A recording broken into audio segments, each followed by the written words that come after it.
কচুর লতিতে চিংড়ি দিয়ে ঝাল দিয়েছি হালকা, দারুণ স্বাদে রান্না করেছি কচুর লতির এই দোলকা। নমস্কার বন্ধুরা, মেনকা ভিলেজ পাঁচফোড়ন চ্যানেলের পক্ষ থেকে আমার নতুন আরেকটা ভিডিওতে আপনাদের সবাইকে স্বাগত জানাই।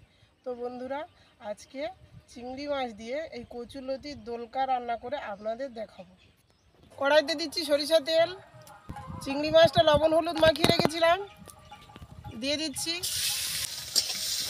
চিংড়ি মাছটা ভেজে নিয়েছি, এবার তুলে নিচ্ছি। মাছ ভাজা তেলে দিয়ে দিচ্ছি কালো জিরে, কাঁচা লঙ্কা কুচি, একটু ভেজে নিয়ে কচুর লতি তুলে দিচ্ছি।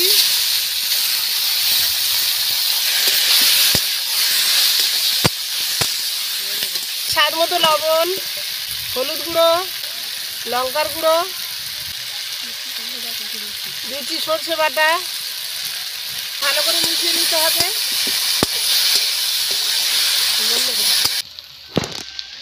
অল্প করে একটু জল দিয়ে দিচ্ছি।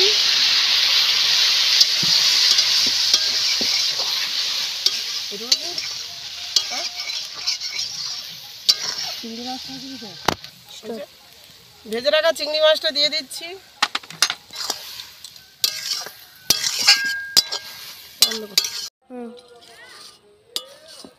তো বন্ধুরা, কচুর লতির দোলাই রান্না আমাদের হয়ে গেছে, এবার নামিয়ে নিচ্ছি। কচুর লতিতে চিংড়ি দিয়ে ঝাল দিয়েছি হালকা, দারুণ স্বাদে রান্না করেছি কচুর লতির এই দোলকা। কচুর লতির দোলাই রান্নাটা কেমন লেগেছে? খুব সুন্দর, ভালো হচ্ছে।